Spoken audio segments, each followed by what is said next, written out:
Okay. Yeah. Ladies and gentlemen, I guess hello lads and lasses. Hi, lads and lasses. Toby on the Tele here. Yeah. If you enjoy this video, make sure to go into your parents' bedroom and throw their TV out the window because it really helps spread the good word of my channel. That would help spread the good word. Thank you, Toby. Um so today on Games and Guests, which I've decided to now call this, we I are like going to it. be joined by Modest Pelican, who is someone like I think I've told you this before. Like I actually used to watch your videos before I knew who you were. Yeah, that meant a lot when you told me that. Yeah, You were streaming, and I swung by your stream to say hi, and then you said that. I was like, oh, yeah. I like you know, you obviously have a very unique style of content, and it's like pretty refreshing, I would say. oh, thank you. You're welcome. So for anyone that doesn't know who you are, how would you describe the uh like style Super of content that you unprofessional. make? Um, I would describe it as, I guess it's like a post commentary let's play in a way. Yeah, yeah. That's kind Probably of how I would view the it best too. way. Yeah. Because it Um, for anyone that hasn't come across Pelly's content, it is, yeah. I mean, a post commentary let's play is a great way of putting it. So it just feels like watching someone do a let's play, but really condensed and only showing like the best parts and also being funny. oh, that's very sweet. Yeah, I guess that's the best way to do it. Yeah, best way to explain it. Yeah. Do you? I like to. I mean, obviously, I've only done one of these, but I like the idea of at the start going over, like the journey, I suppose. So I'm gonna start off asking, what were you doing before YouTube? So before YouTube, I did an accounting degree, and then I went Interesting. and worked in an investment office, Okay. investment firm. And then I was kind of in a weird position where my boss like wanted me on call all the time, so I sort of had this spare time at work just to do something. So I started just like writing notes and making videos at work, Yeah. which is pretty cheeky, but Wait. So, what you were making videos at work? yeah, like Um.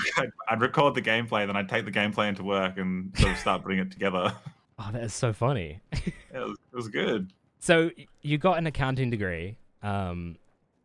Okay, and then so do you still like?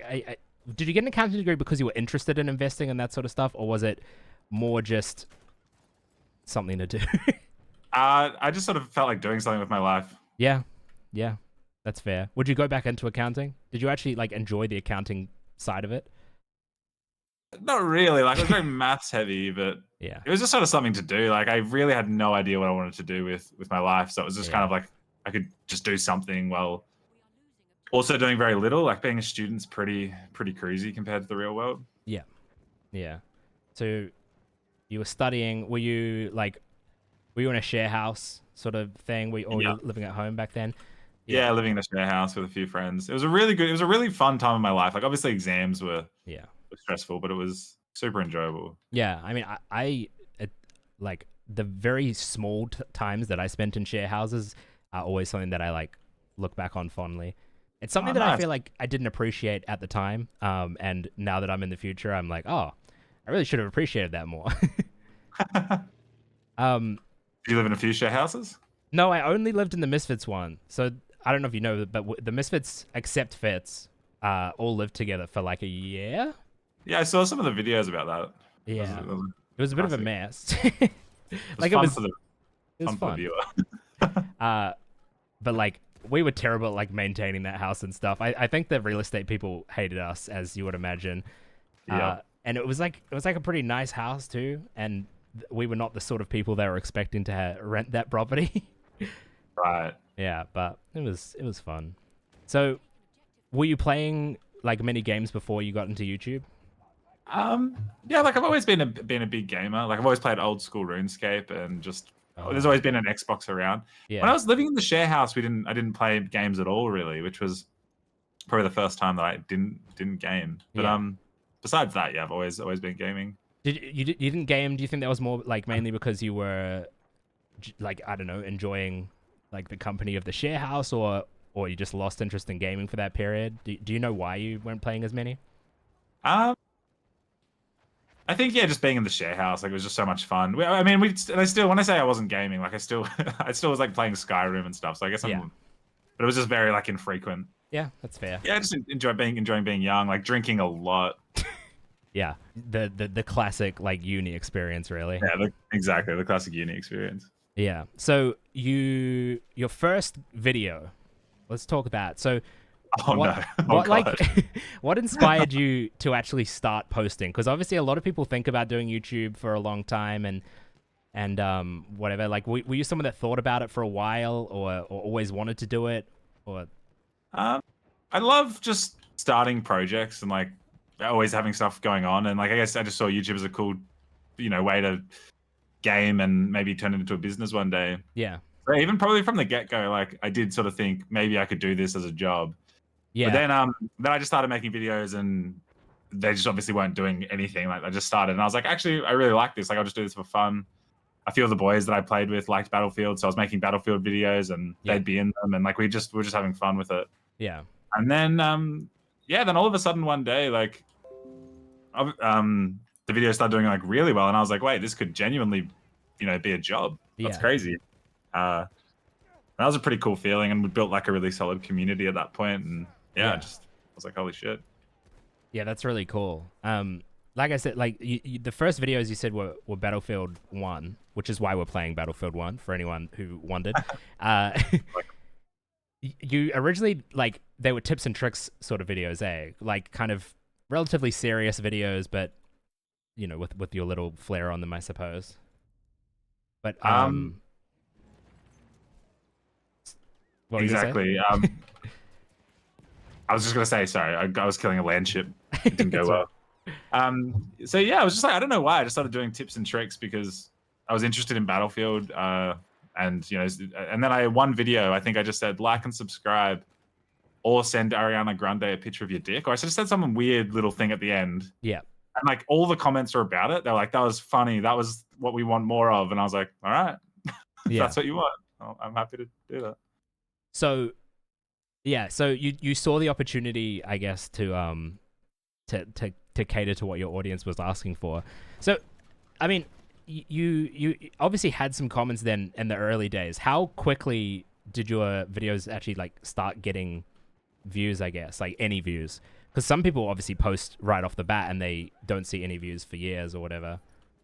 It probably took. I don't really know. I had a weird cycle where like I started it thinking like this will be a great business, and then I was like, nah, this is just a passion hobby that I love. Yeah. And then it was like, oh wait, no, this actually could be a business later down the track. So Yeah. I think it definitely when I started like just making jokes and just being silly, that's kind of what like was doing better for me than Yeah. being serious. Like that was a good way to differentiate myself, and yeah. Yeah. I agree, because obviously, especially like you started making videos around when the Battlefield 1 beta came out, eh? Right? Yeah, exactly. Yeah. That's when I started making videos. Yeah, so there was obviously, there would have been a large amount of creators making videos probably quite similar to what you were making at that time. Just because, everybody wants to jump on the hype train of the new game or whatever. Yeah, So, exactly. Having your audience be like, hey, you should actually play into this humor. We liked it, even though it was like an off the cuff sort of thing at the end. Was kind of like a blessing, eh? Like, oh, for sure, giving you permission to add some personality to it, I guess. Definitely, it's like the more I dicked around and like made silly videos, like the more they did better. Like, and I was like, probably because like back then I was okay at Battlefield, but I definitely wasn't the best. And here I was like giving tips and tricks, like probably not a great combination. Yeah, that's fair. That's fair. Yeah. So, do you reckon did you make many like of those sort of simple tips and tricks videos before moving into the more comedic stuff? In truth, I can't remember. There was definitely made us a lot. Like Yeah. I would say at least like 10. Yeah. And then I started to do more like 9 tactics in Battlefield, and like most of the tactics were just really really silly. Yeah. Yeah, I Like, saw one video when I was having a squizzy early stuff.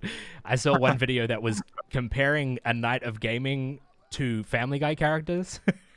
Oh, really? Yeah, I remember that video. It was like something like, oh, when you're really excited at the beginning, but you're playing like shit. That's when you're Chris Griffin. I think that's kind of stuff was like when I was still figuring out Yeah. how to do comedy. Like it was like there was definitely a process there. Like I think you're never just gonna like get on YouTube and just upload perfect stuff. Oh, for sure. Like it takes time. But yeah, you went through that a phase of those. They were almost like pop culture sort of videos mixed in with Battlefield. Yeah. Like 7 different types of gamers, or there was one that was something like comparing a girlfriend, like what's better, having a girlfriend or playing Battlefield 1. Like those sorts of like fun, interesting, very different videos from what other Battlefield creators would have been making. Yeah, and I think anyone starting a channel like that's definitely not necessarily humor, but you've just got to find a way to differentiate yourself. Yeah. So that when people watch your content, it's like oh wow, that's a Toby on the Tele video. Like bam. Yeah. That's I'm gonna go on a little bit of a like slight tangent, but like please do, please. That's an interesting thing that I've been thinking about a lot, like trying to make sure that people know that my videos are my videos, sort of thing. And I think you are a prime example of like you can't watch a Modest Pelican video, at least like a current one. You can't watch a Modest Pelican video and not go, oh yeah, this is a Modest Pelican video. Like you have quite a clear style. Like your comedic style is quite consistent, and so is just the video format, at least on your main channel.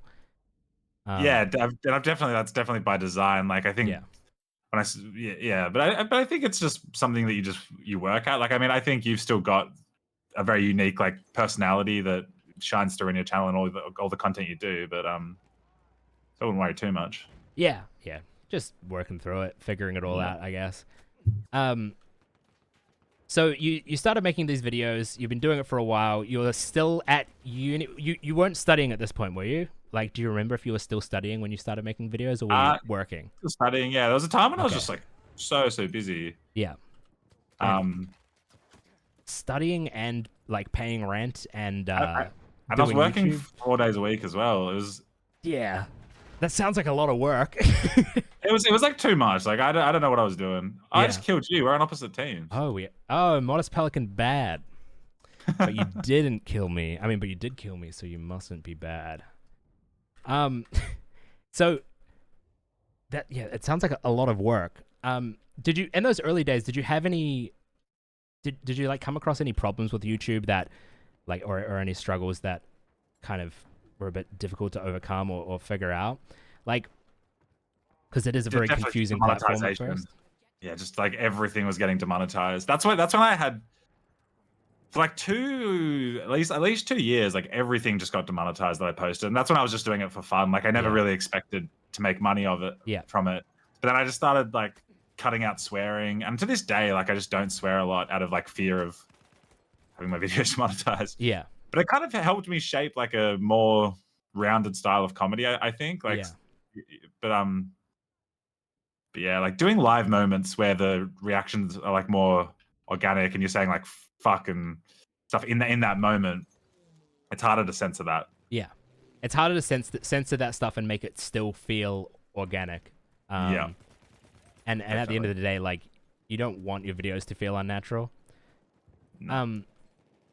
So that demonetization phase was awful. It was brutal. Like that was hitting all of us, especially our stuff like was pretty. There was some pretty dark humor, and it was pretty hard to get monetized at all. I can imagine. Yeah, but like we got through it, and I guess you were kind of lucky in a way that that was sort of around the beginning, because now it's not as bad.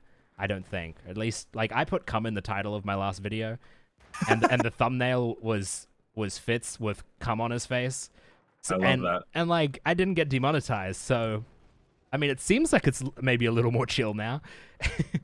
Do you struggle at all with it anymore? No, actually, since coming back, I haven't had a single video demonetized. I've had shorts demonetized, or like limited, but I've never really experienced with shorts. But maybe they're all limited. I don't know. But all of the videos that I've posted recently have been completely monetized. That's so good. Yeah, it doesn't really, yeah, it really isn't an issue very much anymore. So It's you really good to hear. you made like, probably over 100 videos of Battlefield, um, and then eventually you got to a point where you were making new content on like different games. Was it ever like, was it scary at all to try other games, or was it because you were doing it as a hobby, it wasn't as much of a worry? I kind of just did it very gradually. Like, so I'd post a Battlefield video that would get an expected viewership, and then I'd like post something else that I would kind of expect to get a lot less. Yeah. But that was okay because I was expecting it. Like I remember once I posted a Battlefield video that got like 100,000 views. I was so happy, and then I posted like a Destiny 2 video, and it got 2,000 views, and I was just like, oh boy, that's Yeah. I've got quite the work to do. But just over time, like it just started working out. Yeah. Did you ever post anything like that, and you were expecting it to just, get a couple thousand views or whatever, and it ended up being really, well, just doing really well? Yeah, I think it was my first Hitman. I started doing Hitman videos. Yeah. And what I'd do is I'd just get the gun and point it at a girl's ass and use that as the thumbnail. So it was just some hectic clickbait. Yeah, I think that hectic clickbait worked on me multiple times. That's what I like to hear. Yeah, I would say, like, Hitman's definitely an iconic part of your channel. I reckon. It's definitely an iconic game on your channel, at least from the perspective of a viewer. I would say that. Well, yeah, for sure. Still, like, just post it all the time. Like, I love it. I Yeah. love the game so much. Yeah, and I like that you like your content style in general. You do have like a unique way of playing that game as well, which like goes with your content style nicely. Oh, thank you. Do you think you'd ever diversify into other games? Yeah, yeah. Or like more so? I really want to play more games that I would play for fun, I guess. Like I really enjoy CounterStrike, and I really enjoy the other sorts of games that we would play, but I like, they're not the sorts of games that I would play in my free time. Like I love roguelike games. And that's sort of I'm trying to figure out a way to make fun content out of a roguelike game. But So which is roguelike? Roguelike is when a basic like roguelike format is essentially in a roguelike, if you die, you lose all your progress.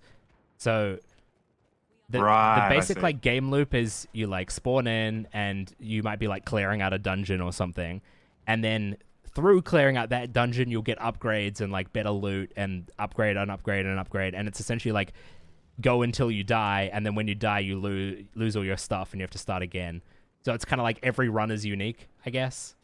That's cool. Yeah, I really enjoy that style of game, and yeah, that's the sort of stuff I play in my free time. Oh, cool. So you do game a bit in your free time? Not really. But like when I get an opportunity to, that's what I do. It's hard with with having a kid. You anytime that I'm playing games or something, or that I'm working, is time that my partner is having to like solely look after the kid, and that's kind of all that she can do. Because he's at an age where like he just needs constant like monitoring. Yeah, it sounds like you're hamming it up a bit. I think raising a kid's pretty easy. Yeah, no, it's really easy. I'm just trying to get sympathy likes. Yeah, no, it's a valiant effort. A valiant effort. No, but yeah. So I just like, if I'm not working, I like to help out where I can, so that she can have time to do some stuff that she enjoys as well. Because like obviously, in the past, like stay-at-home mum was like a stay-at-home mum. That's just all they did. But now, it's quite reasonable for someone to want more with their life. Well, arguable. No, I shouldn't give these jokes. No, of course. No, it's really good of you. I'm sure you guys are great parents. Thanks. When did you? Were you making that? I guess like the post commentary style that we discussed. Were you making that sort of content, like in Battlefield, or was that more when you started playing single player games? Well, actually, it kind of happened. So I was very broke during university, and Anna and I were living out of home and just couldn't justify really buying like a powerful PC. So we just managed to get this old MacBook off our auntie, and I could either record the gameplay or record the audio.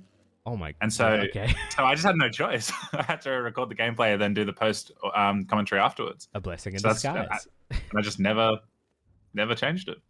Yeah. It's like a lot of YouTubers do it kind of secretly. I found as especially like people like Fortnite YouTubers where they might, you know, like their gameplay. I mean, their videos are really dependent on them having a good, successful game.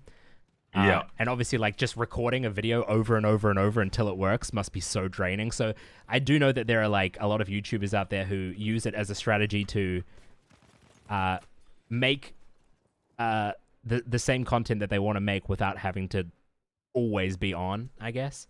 No, I get you. But the way you do it is it's like, I mean, it's almost like a review in a way of a game. Like, have you ever watched Video Game Donkey?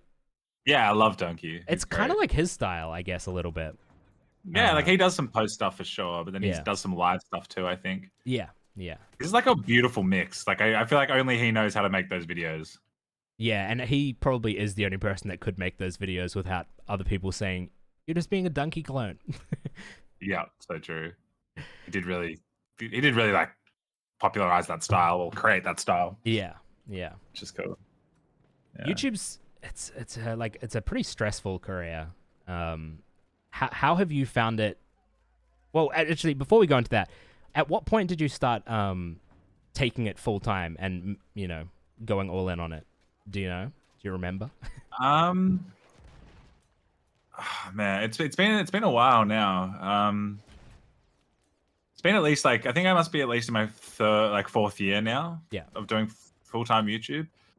I think it is stressful. Like I'm kind of like not stressed ever until I'm stressed, and then I just have these moments where it's like totally my body just like, and even though I can tell myself like, come on, it's just a job, chill out. Like I do have my days where things get to me. Yeah. But by the most part, like can sort of just fall into a good routine, like where like I just have my days that I do things and I just stick to that. And then if a video performs badly, like I'll definitely try and change the title and thumbnail and try and improve its performance. But Yeah. I'm not like stressing so much about it behind the scenes. Yeah. Yeah. From coming back, I definitely care a lot less about the performance of my videos. Like, obviously, I care because I want it to succeed. I want it to do well. But it doesn't bother me that much when a video does badly. I more just look at it like analytically. Okay, why did this do badly? Like, what can I improve? Rather than saying, like I used to be one of those people that was like, oh, if a video goes badly, it's because the algorithm didn't like it, you know? Yeah. But at the end of the day, like, it's because people didn't want to watch it. You know, and there could be many reasons for why that is, but that's the main reason why a video does badly is because people didn't want to watch it. For sure. Like I think I just have a very noob PC question. So how do I get rid of it says like Battlefield 1 up the top. Really? Like the border has a border? Yeah, the border, yeah. Okay, you go to, I think you might have to do it once we're in game, but you would press pause and go to options and make sure it's in video. You want to make it full screen. Okay, thank you so much. It's all right. Or borderless, either one will work. I'll smash that. I'll wait for you to sort that out before I keep talking. Yeah, for sure. The wheels have just come up now that the console's open. What is this about? You got the console open? It just says console, and I need us to figure out the button to close this. That's tilde, the one beside one, to the left of one. Oh, thank you. I love how like whenever I game with you guys, you just have to like periodically just teach me like extremely it's all good. Extremely basic features. How long have you been how long have you played on PC? Not long, really not long. Yeah. Like I'm in my first year probably. Oh, really? Okay, so before that you were all console. Yeah. Wow. Interesting. No, so wait, crazy. have you figured it out? Yeah, I figured it out. Nice. Yeah, that's you don't hear. I mean, I guess there's probably loads of console YouTubers out there. You just don't think about it, I guess. So I guess you just don't know either with the consoles being so powerful now. It's kind of you can get away with with a console for the most part. There's not that much of a difference anymore. So when you first started taking YouTube seriously, that's obviously, I mean, well, full time, I suppose. That's like obviously a difficult decision to come to. Unless, I suppose it depends on the circumstance, but was it hard for you to decide, yeah, I'm going to go all in on this? It wasn't hard at all because I wasn't enjoying my job at all. Like my first 3 months, like I got my suit, got it tailored even, like I went crazy. Yeah. Was walking around feeling slick. And then after a while I was just like, man, I actually hate like what I'm doing. Yeah. Just wasn't for me at all. Like I just was basically selling insurance to people. Oh, yeah. And I was just like, man, this feels like not what I was imagining as a kid doing. Like, yeah.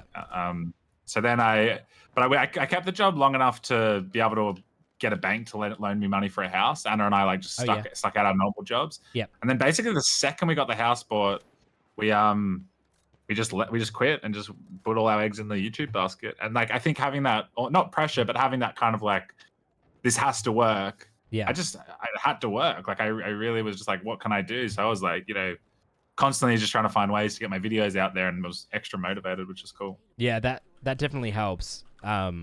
Me coming back to YouTube, I wasn't planning on coming back to YouTube. I was planning on just getting a normal job or whatever that normal job may be. Glad you came back. Thanks. But then Fitz came back.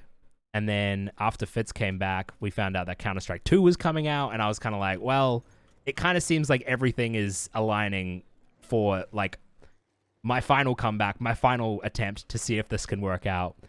I love it. But like having that sort of thing of, well, I've got a kid now, I've got a fiance now, like it's not just me there, it has given me that extra motivation to do well. And it does help. It really does. Like, I think being like, I was probably just being a little bit older helps as well. I think. Yeah. When people who start their channels just as teenagers, like you are still just very young. Yep. You probably haven't learned how to stay really calm all the time and stuff like that. Yeah. But yeah, I'm always impressed when I see like a teenager just running like a massive YouTube channel. Oh, it's crazy, isn't it? Yeah. I think I don't know when I was probably like 16, 17 when I started, I guess. And I definitely like was lazy with it. Especially because it just kind of I kind of got into YouTube riding on Fitz's coattails. So like I was in Fitz's videos, and because I was in Fitz's videos, I was like, well, like I'm already on YouTube, I may as well have my own channel. And so I started making videos, and people from Fitz's channel found me, and I slowly started growing that way. And because of that, I kind of skipped the initial like growth period that most YouTubers have to go through, and I had that sort of like starting boost, and it meant that I never had that like I never felt like I really had to work that hard for it, I guess, but it still worked, which I think like played a part in me, just in all honesty, being pretty lazy with it. How did your fiance feel about you? You're not giving yourself enough credit. You are very funny. Oh, thanks. And it's like people wouldn't check out your content, and if they didn't see you in a video and think you were funny, so you got to give yourself props. Oh yeah, no. I definitely think that like my content, like people don't watch content that isn't good, and people watch my content for ages. I know that like it wasn't entirely that, but when I say I was lazy with it, I more mean that I didn't upload very frequently or like as often as I could, and things like that. It was the main thing. Just like I was more going with the flow rather than like fighting to make sure I was able to keep going, I guess. Yeah. So your partner, how did she feel when you wanted to start pursuing YouTube full time? Was she supportive of that? You don't have to talk about this, obviously. No, of course. I'm just trying to frame my answer. Yeah, like of course. I think Anna's just been very supportive of anything that I've tried, and awesome.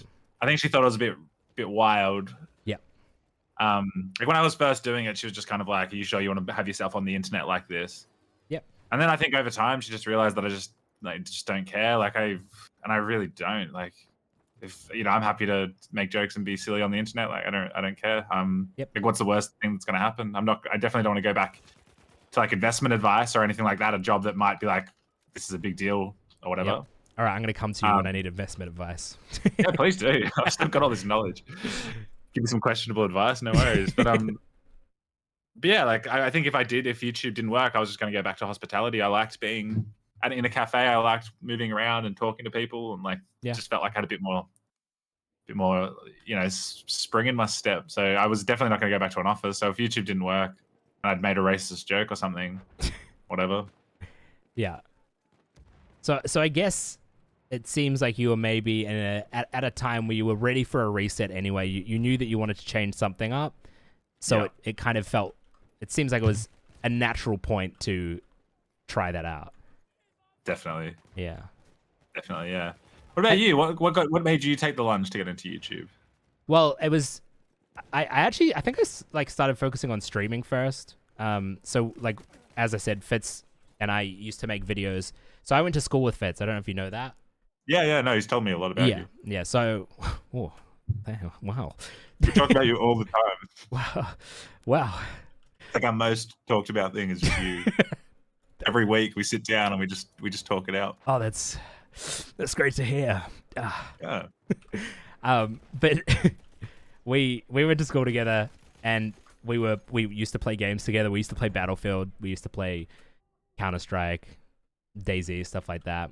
And then Fitz just decided one day, I guess, that he wanted that like we were funny. So he recorded our content just for fun. I mean, like play sessions just for fun, and then made a video for fun that I don't know if he ever posted. And I think he showed it to me, like, hey, look at this. We could do this. And then he started actually making videos, and it started going well. And I decided to jump on the bandwagon a little bit. And during that time, I think I was still like in high school. And I was still, I was still in high school. And then after high school, I wasn't quite taking it seriously yet. And I just went to like a film school for fun, for something, so that my parents saw that I was actually doing something with my life. Yeah. How'd you find that? Yeah, it was all right. It was like a 1 year sort of course thing. I enjoyed parts of it, and then didn't enjoy other parts. Like I enjoyed doing voiceovers and stuff, which wasn't really much of the film school life. Yeah. But it was fun to just like be around creative people all day and talk to other people that sort of, I don't know, think similar to me, I guess. But yeah, I get you. YouTube and Twitch started doing well, and then we kind of became a little group with the Misfits. We went on trips, and it wasn't really my job. I didn't really view it as my job until the Misfits started happening, I guess. So like we were traveling as friends, as like the Misfits group. We were all traveling around together as friends, and just like as like fellow creators. We went to Paris, and we went to like all around Europe and stuff for various things. And then we had stories to tell, decided we wanted to make the podcast. And that was kind of when it became like, all right, this is like serious. We should, this is my job. I'm moving to a different country because I'm from New Zealand, obviously, moved to Australia with a bunch of people that I met on the internet. And yeah, like YouTube kind of had to work because I was living in this house with all these people. And if it didn't work, I was in a foreign country. Yeah, but you sometimes just need a bit of pressure to like get the best out of yourself, but it's like about finding that like it's a fine line between like putting yourself under too much pressure where like you can't handle it. Yeah, I don't know, interesting one. Yeah, I my biggest problem actually throughout my career was just like I loved streaming, and streaming it's really easy to overwork yourself. And because you can just like, I could game for 8 hours in a day easy. But then that slowly becomes like, yeah, I can game for 16 hours. And like streaming's crazy, isn't it? Like what's expected of you. Yeah, there was during COVID, I think it was 2019, 2020 sort of era. I went to visit my family before COVID happened. or like right as it was about to happen. And then I got locked in the country in New Zealand. So I lived with my family for a year. And in that year, I streamed like 3,000 hours or something. And it was like an average of like, it was like 10 hours a day. There was like weeks where I would stream like 12 hours a day. What were you streaming? A lot of COD. A lot of like, COD, nice. Huh? A lot of Warzone, a lot of just like COD Modern Warfare. I mean, I would just play whatever I felt like, really. When you're streaming that much, like, you can definitely get away with playing anything. But I, like, at the time thought, like, yeah, this is healthy. This is fine. Like, I'm totally okay. This is my job. I'm just working. But then I look back on it and I'm like, yeah, like, this was really unhealthy. like I never went outside and I never spent time with other people. I was always just... Like, I was always talking to people. I was on Discord with my friends playing games all day, but, you know, I was never actually, like, going out and hanging out with people. Doing stuff purely for leisure. Yeah. Yeah. So, yeah, streaming's crazy. Like, I looked at XQC once when GTA Roleplay was in its peak. Yeah. And the man would do, like, 5 24-hour streams in a week. Yeah. And it just doesn't make a lot of sense. Yeah, like, and that's, you know, there's a lot of streamers like that. Yeah.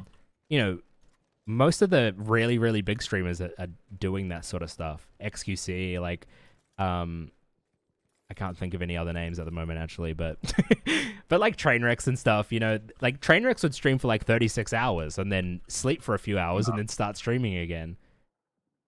That is nuts. And it seems like most of the biggest streamers in the world are doing that sort of like... It does kind of seem like that's what you have to do to really succeed on streaming these days. Yeah. If you want it to be like, if you want to be one of the biggest, at least. Yeah. Yeah. Streaming, especially streaming a lot, it's hard to not be... Like, you kind of need to be always on with streaming, which is a very difficult thing to expect of anyone for, like, even a short period of time, let alone, like, 24 hours.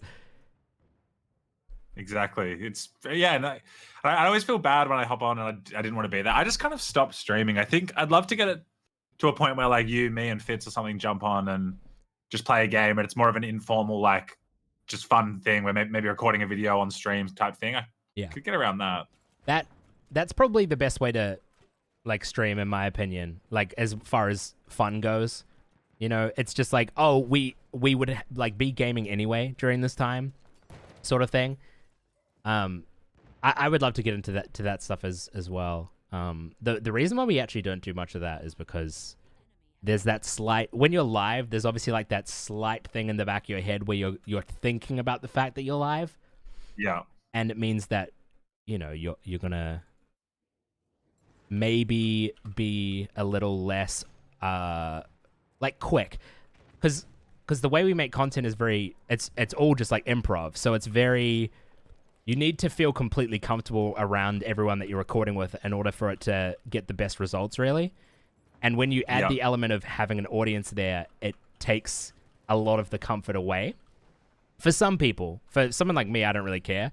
But for some people, it does take a bit of that comfort away. And even, like, it might not even be obvious, but, like, it could just be, like, a subtle thing where someone feels, like, a little bit uncomfortable when there's an audience, and because of that, they're just not, like, at their best. Yeah, I get you. But it's definitely like something that's possible and something that people would be okay with. Like Swagger streams sometimes when we're recording now anyway, so it's starting to happen. And also, like GTA RP is like prime stream content. Oh, it's the best. It's the only thing I'd ever stream again, I think. Yeah. I really want to get in with you on one of those. Like, I've been I'm friends with one of the server owners, and he's just really nice about letting us do whatever we want. So we could go on and be like ambulance drivers or police officers or whatever, and it's a hoot. Yeah, that sounds very fun. I'd love to do that, and I'd be very down. We should get, like, you know, Fitz on as well, Swagger on or something, and just have like have a crack. I'm sure we'd all have a good time. Definitely. Have you played much GTA RP over your... Well, just in general? Yeah, I've got like a 70-part series on my second channel of GTA RP, and then I've been incorporating it a bit on my main channel as well. I think it's just the best way. Like, it's such good content to get out of out of Grand Theft Auto. I think all other Grand Theft Auto content is just a little bit stale. Like GTA Yeah. Online kind of done everything, and Yeah.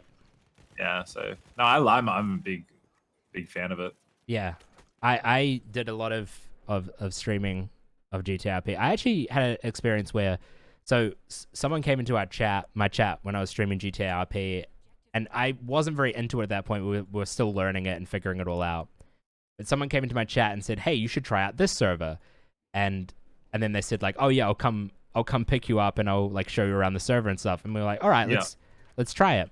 We jump on, and it turns out secretly that this guy was like on the dev team.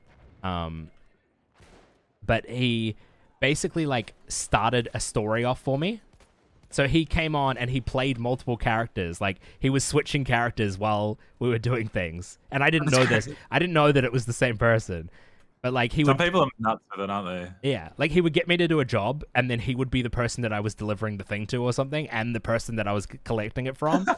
And he just like started this whole storyline for me, and I got like really into it. But like having that having the freedom of having someone on the dev team there to help you and allow you to like actually try things out is really fun, especially because like obviously a lot of people take it really seriously and they don't want you to be super like dumb with it, but most people just want to have fun and they're okay with you being a bit dumb. Yeah, I think as well, like for when I'm making content, like I'm never trying to like actually get rich or be like a big player in the city or anything. Like I'm really just looking for content. And so usually when people realize like, oh, this guy's not like he's getting a bit of, I don't know, he's being very generous from the server owner. Like I'm not actually getting like anything of value. It's just for purely the video. Yeah. So yeah, people take it really seriously, man. I was actually shocked with how I see it. Yeah, I mean, some people, it's basically like they're working a second job. Yeah, I know. It's crazy. Like they like in the city for like like back to the stream hours. Like they're not even streaming, but they'll just be playing in the city for like 16 hours a day, every single day. Yeah, it's like I guess it's like their escape. Yeah. And speaking of that, like, do you still game for fun or like as a, you know, to like relax or decompress a bit? Play a lot of RuneScape, old school RuneScape. Oh, yeah. Play a lot of Rocket League. Yep. So yeah, definitely no. And then I've got a few friends that I jump on and just play like Hell Let Loose with or whatever. So yeah, definitely still game for fun. Yeah, that's awesome. Do you have any other like, what sort of things do you do when you're not working or gaming or whatever? I'll talk you through a normal day. I think that'll be the easiest way to do this. I usually like to get a coffee together in the morning. There's a couple of good spots just near where we live. Nice. And then I'll usually hit the gym after that. This is an ideal day. This doesn't always happen, obviously. Yeah. And then usually just go and do like some work, like record or work on the audio or whatever it is, for a few hours. And then usually the evenings we'll have some dinner and then either just like binge watch TV shows or game with the boys or whatever. Nice. What about you? What's your kind of day looking like, especially now with a kid? Like, so it's like wake up because the baby's awake. We generally lay in bed for a little bit longer. We just like pull him into bed with us and lay in bed for a bit longer. We're living at. It's so wholesome. We're living at my fiance's parents' house at the moment while we build our house. So That's true. Everything, like all of our stuff is in one bedroom. So like he lives in our bedroom with us. And yeah, so it's a lot of the day is just like, wake up. If I wake up before Elise, I'll take Emmett out of the room and feed him. Like he's just started eating real food, although he doesn't really eat it. He's just started putting real food in his mouth. And then like just go through the sort of play with him for a bit, entertain him so that Elise can sleep in. And then once Elise is up, I'll get up and do some work, try and find someone to record with. Most of my day is just like looking after the baby and spending time with my partner, and then my like work is almost kind of like a I don't know, it's just like something different to do as well. So that's the fun part about gaming for work, is that it still can be like a fun little escape a bit. But it's a pretty basic day.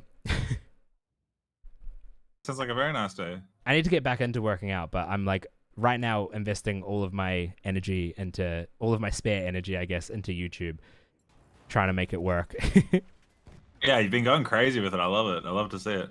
So It'll come. It'll come. you mentioned before having a series on your second channel. When did you make the second channel? When I started streaming a few years ago, I just had all this like excess VODs and stuff that I wanted to Yeah. use.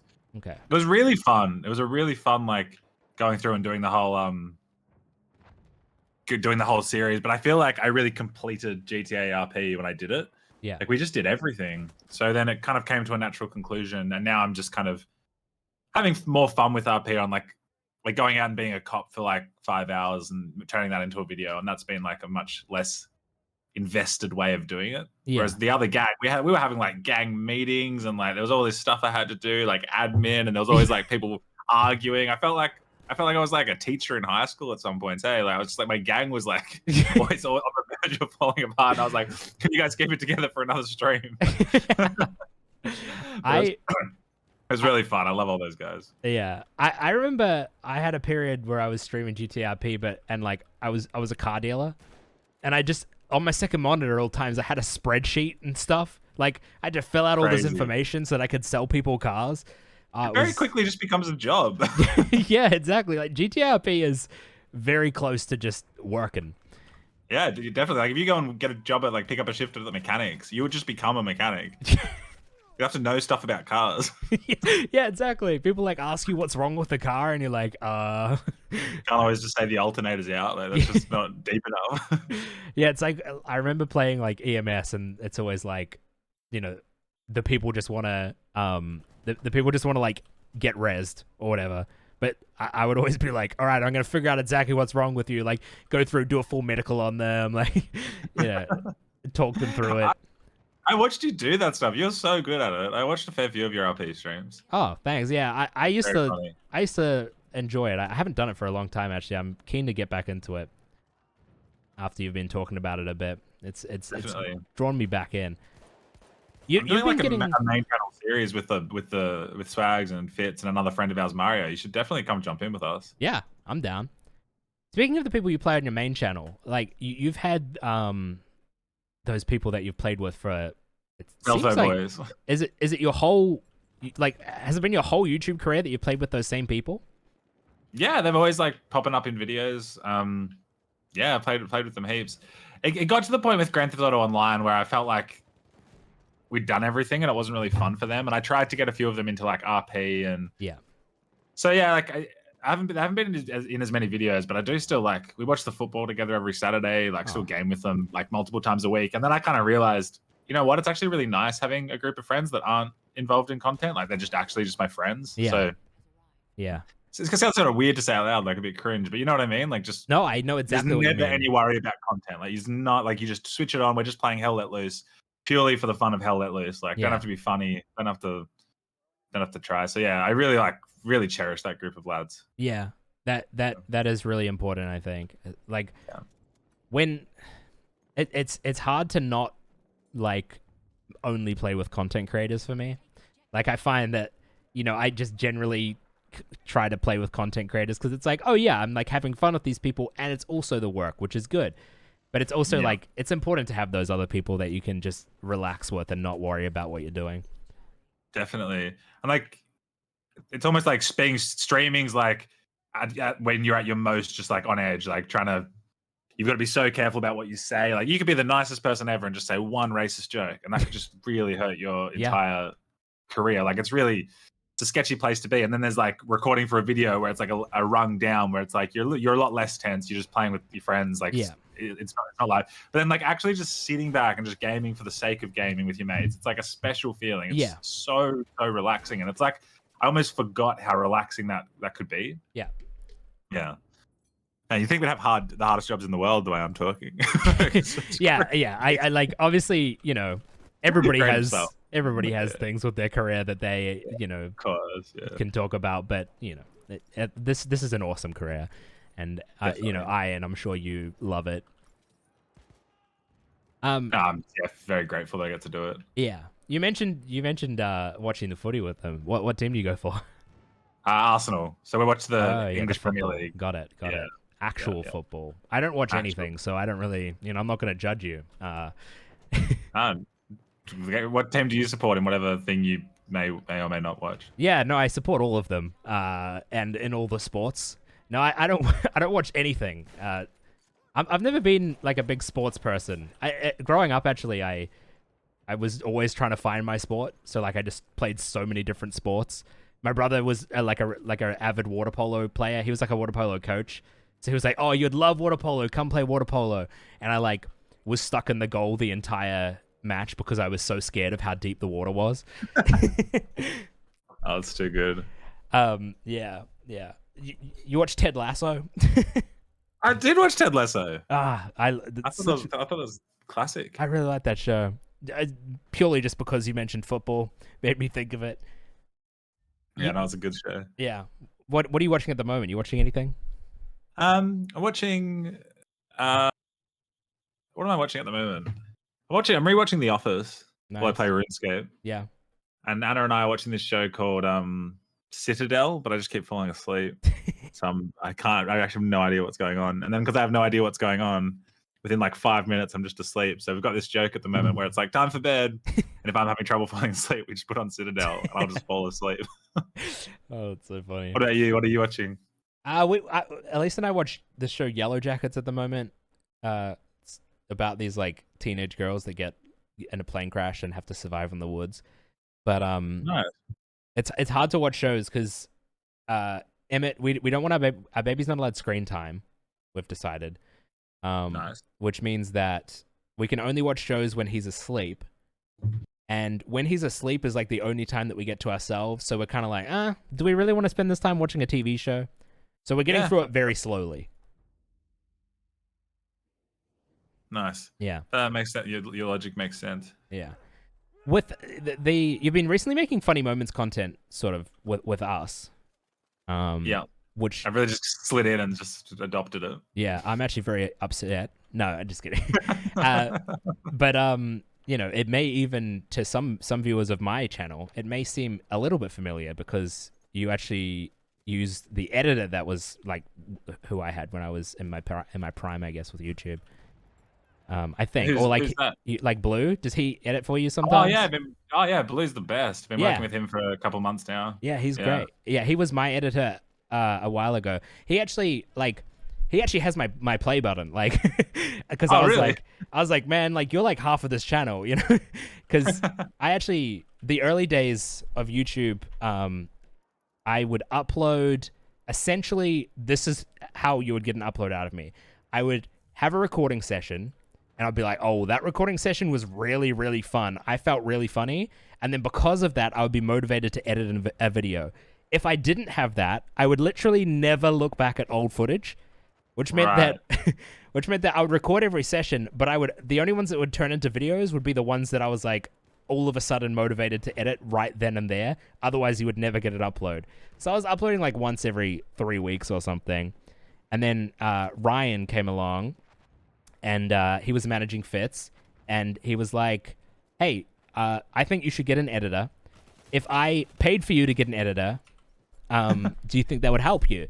And I was like, yeah, I'm keen to try it. I just can't afford it at the moment. And then he actually paid for me to have an editor for a while, and it like changed. It like was a huge part of my channel's growth, was having that consistency of having someone actually making videos and like editing them consistently. It was really good. I actually credit like Blue for a huge amount of my YouTube success because editing, and obviously like I'm the personality, but he was the editing. So I viewed us as very like 50-50 in that way. Nice. Yeah, nice. I didn't realize you and Blue worked so close together. That's nice. Yeah, he's such a just nice guy. Like, yeah, so easy to work with. It feels like I'm just like more working with a friend than working with an editor. Like, yeah, I can just be like, hey man, how do you feel about this? And he just tells me how it is. And if anything happens, he just tells me. I don't know. He's just such a great guy. Yeah, I definitely feel the same way. He worked with the Misfits as well. Obviously, he was, he edited the podcast and was doing a bit of producing with the podcast and stuff. Came on a lot of the trips. It was very cool. That's so nice. How are you finding making that sort of? Did you make like funny momentsy content before you started making it with us, or? Not really. Yeah, not really. I've really enjoyed it, but I think I'm happy to be like really happy to jump in the CounterStrike sessions and just chill with you guys for your videos, and I might make the occasional Counter-Strike video, but I think I'll probably stick to more GTA RP Yeah. and just like invite you in for a few hours, and Yep. we be ambulance drivers and make like a kind of episode from that. Yeah. I think that's more in line with what I'm doing. But Yeah. but yeah, no, I really enjoy it. Like I think I definitely still will have some Counter-Strike funny moments videos for sure. Yeah. I enjoy it too. It's fun. We will jump into other videos. I mean, other games as well. I assume it's just like Counter-Strike 2 is kind of hot right now. yeah, exactly. Everyone's like trying to get back into Counter-Strike with Counter-Strike 2 coming out. Although those guys like Fitz and Swagger seem to love Counter-Strike anyway. Oh, they play it all the time. Yeah, they're always looking for like players whenever they in the group Discord. Yeah, they play it a lot, like just for like they like trying to be good and like having fun and being competitive with it. I'm very much like terrible at it, and I always have been pretty terrible at it. But it's fun to try and be good every now and again. Fitz is like legitimately good, hey. Yeah. You know who else is good? Like McCreamy. Have you played much with him? Yeah, he's good too. You're right. Yeah, he for some reason like he's just one of those people that's really good at games in general. I think. Yeah. Because like he won't play Counter-Strike, and then he'll jump in on a Counter-Strike session like, you know, out of nowhere, and he'll just pop off and do like crazy. And it's just like one of those people who's like very like mechanically good at gaming in general. Yeah, he's really good at Fortnite, so I guess a lot of that would just carry over as well. Yeah. Yeah, McCreamy is so funny. Yeah, he's so funny. And his main channel videos are like so different to what you'd expect. Yeah, but I mean, if it's working for him, that's sick. But yeah, just caught me off guard with some of his jokes when I first started playing with him. I was just like, man, this guy's hilarious. Yeah, he is very funny. Being like being funny for content, as in like, you know, going into sessions knowing like, all right, I need to be as like funny as possible to get you know, footage doing this is a very different like style of content creation than like what most other gaming creators make, and it can be like, it's like kind of, you're like kind of vulnerable, I guess, and that you have to make sure that you're comfortable with all the people that you're playing with, because, you know, if you feel like you're being judged for like the bad jokes you're making, you're not going to be comfortable making the good ones. I know. Everyone, like, I see comments sometimes on like funny moments videos, and it's like, upload the whole recording session, and I'm just like, no, you don't want that. Like, I'll say a joke sometimes, but in my head, I'm like, oh, this is a pearl. Oh, and yeah. then like no one laughs, and you're just like, no. Yeah. No, I'll just go fuck myself. Yeah. Luckily with like Fits and stuff, it's like, you know, that you kind of just brush it off. It's like, that didn't hit, and then you keep going. No stress at all. Yeah. Because it would be awful. Like it's pretty uncomfortable doing that with new people, obviously, because, you know, you just feel like you're not funny when that happens. The more I recorded with you guys, the more comfortable I got. Yeah. It's definitely like important. Where do you see? So you want to keep making more RP stuff? You said, like, yeah, I love RP. Is that the main sort of style you're going with? Have there ever been like other styles of content that you have wanted to make but didn't, or you tried and decided not to stick with it, or anything like that? I suppose I just try and think of everything as like just a project. So like the RP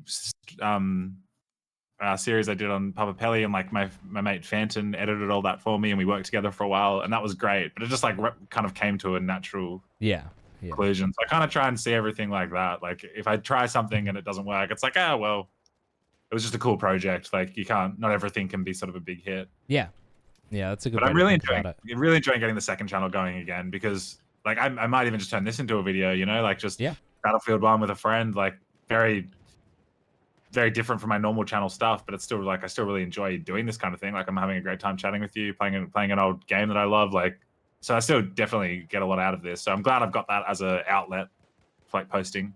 Yeah, I agree. Like, I mean, I'm doing it on my main channel. Just, you know, I decided I'm just gonna like make whatever things I want to make, and if they don't get views, who cares? You know, I just think it's basically like I was locked into the funny moments, and I didn't really want to be. You know, I felt like if I wasn't if I couldn't make a funny moments video, then there was nothing else that I could do. Yeah. And you know, coming back to it, I'm just like making whatever is fun for me, and if it works, it works. If it doesn't work, it doesn't work. Just going with the flow. Yeah. Yeah, I like it. Well, what you're doing now, this idea you've had for this, is really cool. Thanks. Yeah, I'm hoping that people enjoy this sort of thing. I just think it's nice and casual, and it's, you know, I know that I'm enjoying it anyway, so. Yeah, no, it's really cool. Kind of like like a podcast. Or just a podcast with a game. Yeah. Yeah, I think I'm actually going to turn it. I might consider. I've had people on the last one ask me to make it into an audio thing too, which I think I might try do. I just have to like make it flow nicely as an audio file, because obviously, like, I feel like if you're listening to something, it needs to flow a little better than if you're just like, at least if you're watching the video in the background while you're listening to it, it doesn't need to flow as well. Yeah, yeah. Yeah, like when you got the visual aid and there's kills happening in the background, you've kind of got two things happening at once. Yeah, it's kind of like how with streaming, like a lot of people use cameras because, like if you're not talking and you have a camera, people can at least see that you're there. But if you're not talking and you don't have a camera, you could basically just not be there. And it's kind of like nice having that little visual aid of a camera being like, yeah, I'm still here. I'm still a person. I'm just not saying anything right now. No, you're dead right. I think that's why having a camera is better, because then they can see your facial expressions. Like, it's a whole nother dimension to. Yeah. Yeah. When did you like reveal your face? Was it like a reveal, or was it just, oh yeah, I'm using my face in a video for something? I think I had 1,000 subs. I was just like, fuck it. Yeah. I'll say hey, because like reaching, I don't know, each milestone was kind of so cool. Like I remember reaching 1,000 subscribers like it was yesterday. Like I was like, oh shit, like 1,000 people are actually watching this. That's kind of nuts. You know what I mean? Like, yeah, that's like my entire school times 2 or whatever. So I was just like, fuck it, I'll say hi and show my face. And then I think, yeah, I did want to do like a 2 million something, but it just kind of slipped away. Yeah. I liked, I saw it. I don't know what it was. I think it was like 5 million channel views. You made a video. Did I? Yeah, just any excuse to make a video. I suppose. Something like that. But it was like you did this thing where you said that you were doing a one take, but like every 5 seconds there was a very clear cut in the footage. Oh, with like plants being added and shit. Yeah. Yeah. That's, I don't know what I was doing there, but it was fun. If you could have a superpower. Oh, here we go. I like these ones. What superpower would you want? Like, if you had that superpower, what would be the first thing you'd do? For the ability to grow any body part of mine that I wanted. Like grow it on your own body, or just like grow it in general? Just in general. just like a farmer of humans. Exactly, just a farmer of humans. It's got weird real quick, and I don't know where I was going with this. If one superpower, surely it would have to be flying, right? That's the boring answer. But the less boring answer is, I think I'd have the ability to instantly make anyone feel uncomfortable, just so I could always have the power. Yeah, dynamic. That's a good one. That's true. If you make someone uncomfortable, you held the power. Yeah, like they instantly just feel so uncomfortable, and you can just stand there feeling fine. I would probably, when I was a kid, I always, like, for some reason I thought about this, and I was like, no, if I had a superpower, it would definitely be this. And I don't even know if you could really call this a superpower, but the ability to control whether or not what you're saying is true. And what I mean is, you could be like, all right, I'm like in this, like, I don't know, you go into the zone where you're like, everything you say is true. And by everything you say is true, I mean, like, you say, oh, I have, you know, like the ability to pick up this car, and then you can pick up this car, or like I have $10 billion, and then you have $10 billion. Oh shit! It's like that's just like the I wish for infinite wishes from the genie. Kind of. It's like it's like the superpower of always being correct. Like whatever you says comes true. Yeah, which sounds like just like a real prick answer. It's like, no, I want to always be right. I'm sick of being wrong. So true. Nah, but I'd probably teleport or something. You could just be like, my dad was always there growing up, and I feel really good about it. Ah, good. Yeah. But if I could teleport, I could like teleport to where he is, so he would always be there. It's true. You just teleport next to him. Hey, Yeah. what's up? Hey, you just working? Want to get lunch? Oh, how'd I get here? I just walked. Definitely Just- can't teleport. Definitely can't teleport. Oh, it's so funny. Did you ever watch the TV show Rove growing up? I did. I loved it. Oh, nice. I stole this question from him. I'm ready. At the end of all of his interviews, he would always ask, "Who would you go gay for?" Probably Fitz. Yeah. So I've been trying to do that for a long time. It doesn't work. No, that's fair. That's fair. He's just he's just such a nice guy, and he's also tall. Yeah. He's got a lot going on. Have you ever been interested in like interviewing people or anything, or like a podcast type vibe? Yeah, I mean, I think if the right group, I think what I really liked about your podcast was like there was a few people, so the conversations really really had a lot of different perspectives, which I think is really cool for a podcast. Yeah, I really liked that too. So I think if I ever did one, I'd probably, and I've watched ones with like 2 people, and I think you can get away with it, but I think the prep has to be crazy for like a 2-person podcast, like for it to be really good. So if I did one, and if the right group happened, I'd do one. I think for sure.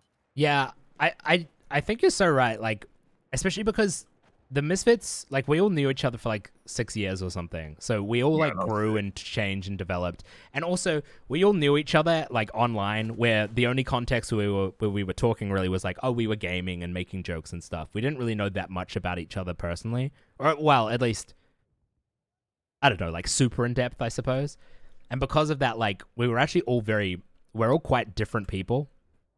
And that was what I think was like so strong with the Misfits podcast, was just that like, yeah, you know, we all had our own views, we all had very different ideas, and while still having that same sort of lifestyle that we were living.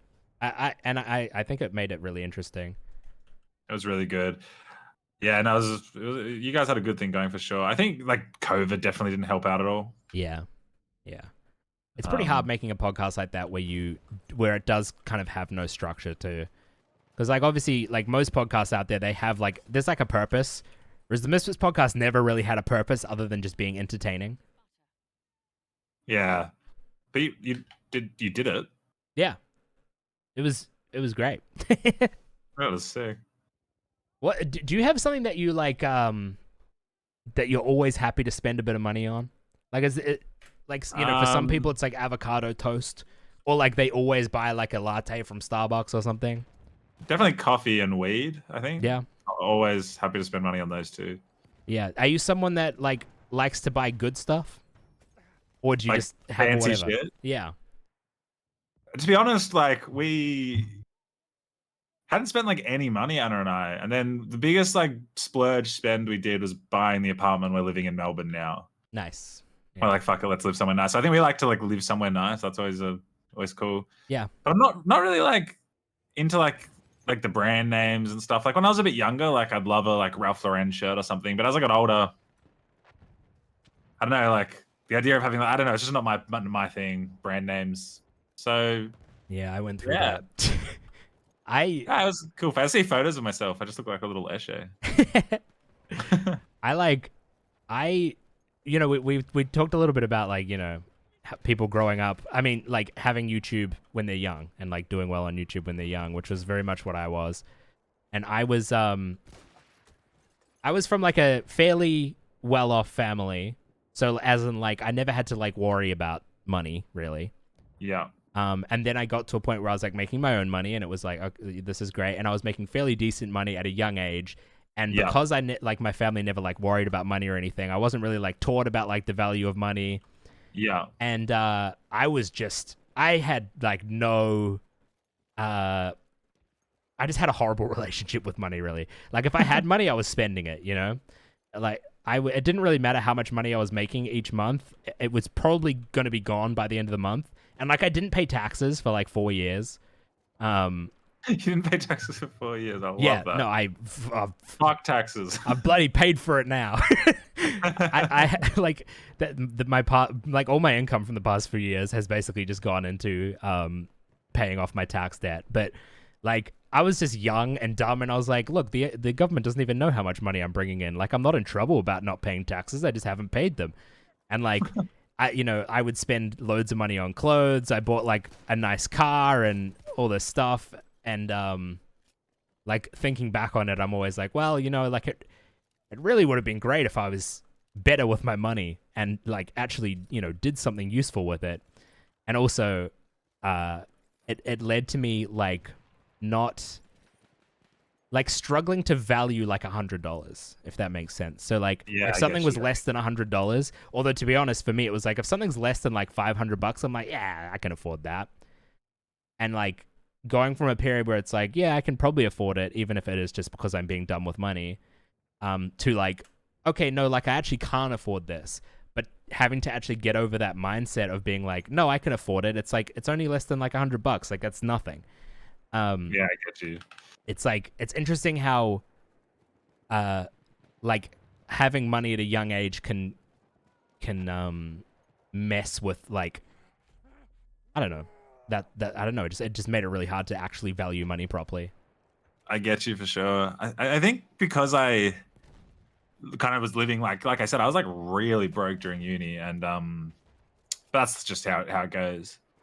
But I think then getting a job and like moving out and having to pay rent, all like budgeting really carefully and stuff, I think it's like it got me like in the opposite way where I really just any bit of money I got from YouTube, I just invest. And only recently have I really started.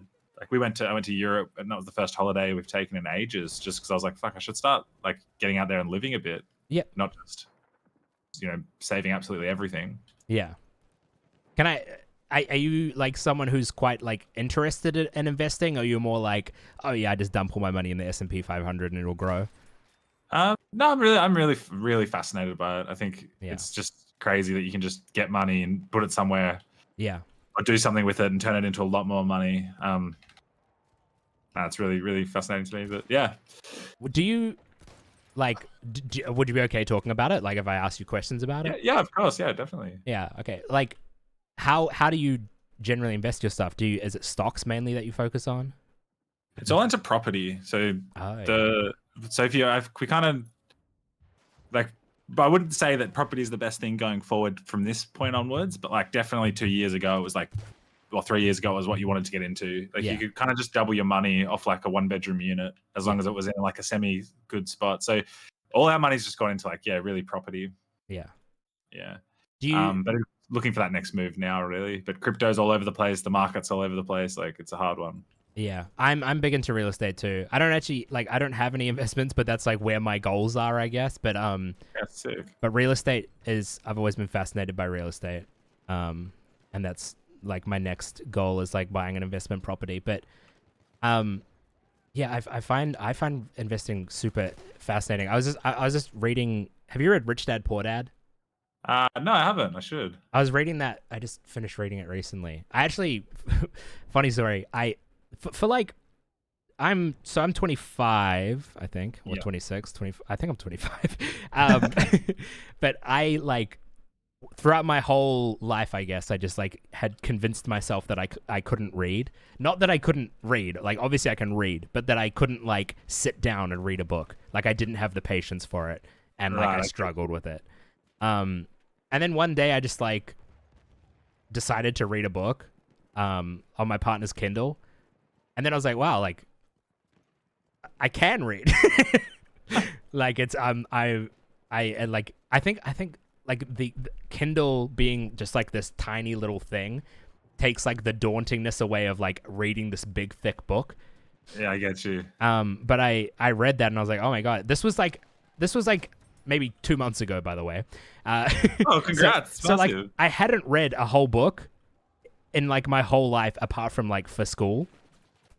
But I started reading, and then I've just like been really loving it, and like I've been reading lots of like investing books and like financial books and stuff. But yeah, Rich Dad Poor Dad's super interesting. I would recommend it. I'll have to check that out. It's a good book. It's basically just like this guy who had a dad who was an investor, who had a dad who was like just a slave to his job, and then his friend's dad who was like a businessman investor and kind of carved his own way.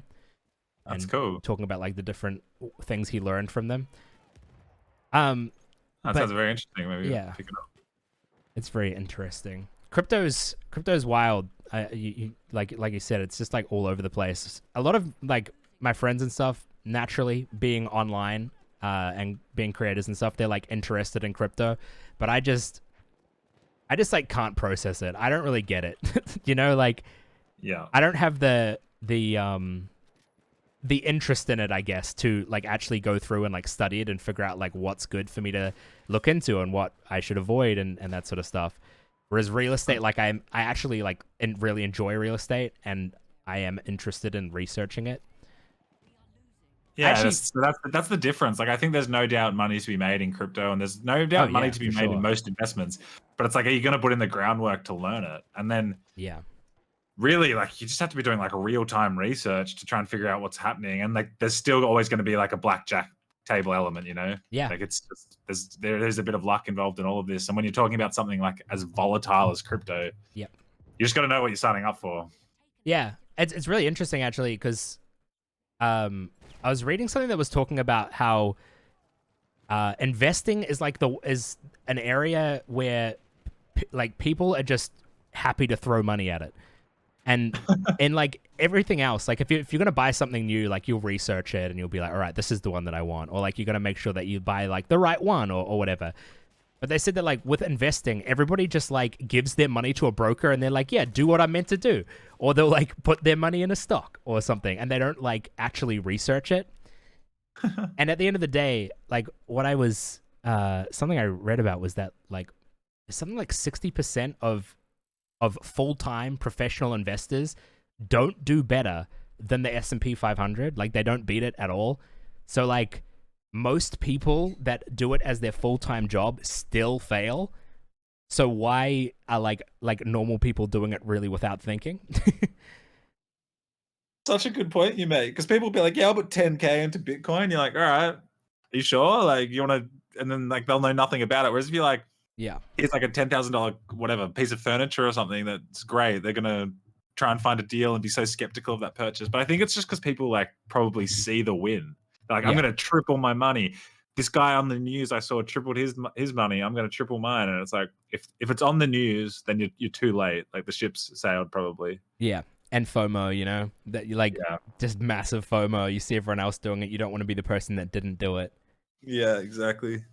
But like I Speaking of, said, people made money, so it's there. yeah, but and what you said about the news is funny because that's like the one strategy people say is you buy the rumors and you sell the news. As soon as it's on the news, you know you need to sell it because it's about to dip. Exactly. Yeah, it's interesting with making money online. Like there's so many different things about it that play into it, and there's so many like it's a very different lifestyle to going into work and going like that. Do you find that like I mean, do you I assume you live with your partner? We don't live together yet. Oh, okay. Never We've mind. been together almost a decade, but we're just saving ourselves for marriage. That's fine. Go for it. Uh, So go on. but do you find that it's hard to make friends when you work a job from home? Is where I was going with that. I mean, yeah, I basically moved states just to be closer to people. So, Yeah. so like, yeah, for sure, like have those friends. Um, but now moving to Melbourne was a no-brainer because the Stealtho guys were here and a lot of your Yeah. crew are here as well. So it was just biggest win-win ever.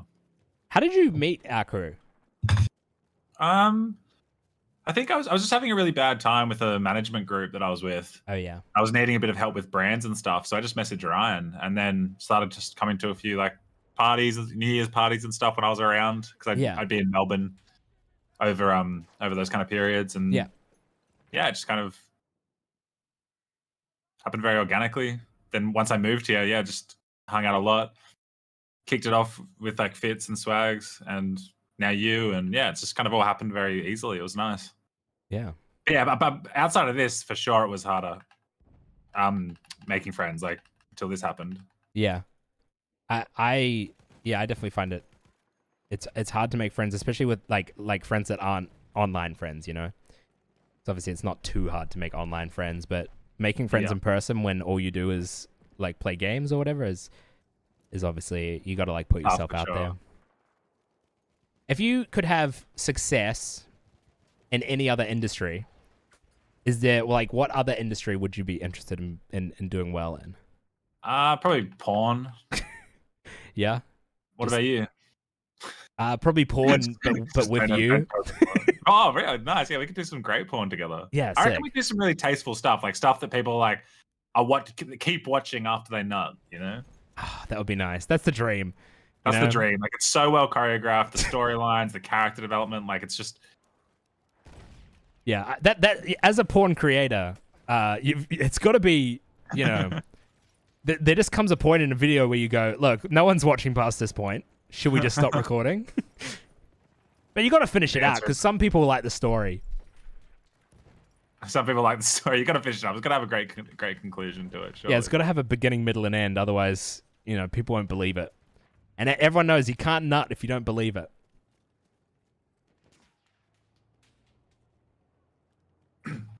Exactly. Have you had any other jobs or fields that you've been interested in? I'm like super ADHD with it. I'm always thinking about other shit. Yeah. Not really. Not that we haven't covered already. Yeah. I read online that your degree was in arts, not accounting. Who did that? Yeah, I know. I was like, oh yeah, like that's interesting. Have you had any other jobs you've been interested in? Fucking arts degree. Who's stitching me up there? Yeah. I love cars. I've always loved cars. So like I thought about like being a car salesperson at one point, but obviously that's like super like sleazy and shady, but it's less about like actually liking the cars and more just about how much you can force onto someone. I also like a few days ago finished my real estate license. I don't know if I'm ever going to use it or not, but I have it because I started that, but when I was like in that period of all right, I'm gonna get a normal job now. But yeah, I just finished that, and there's definitely like, you know, I've considered marketing and things like that. I frequently think about like what else I could be doing, and I guess like struggle to focus on the thing that I'm actually doing sometimes. I get that. Yeah. So it's like starting something new is so exciting. Yeah, exactly. Maintaining that same thing for several years can be quite daunting. So it's a weird one. Yeah. I've recently been just thinking about like with like what I need for my channel, as in like I'm trying to figure out what I would need minimally in order to do well. And like I'm thinking like, do I even need an editor? Like I could edit my stuff. It would be super basic, but I could do it. And then I'm like, you know, my thumbnails, I'm doing them myself. You know, how much could I make content like as simple as possible, but still be like fun and like good content? Yeah, I get you. It's interesting. I don't know. It depends on like workload. Like the editors, if you find an editor that like knows what kind of content you like and how you like to run your videos. Yeah.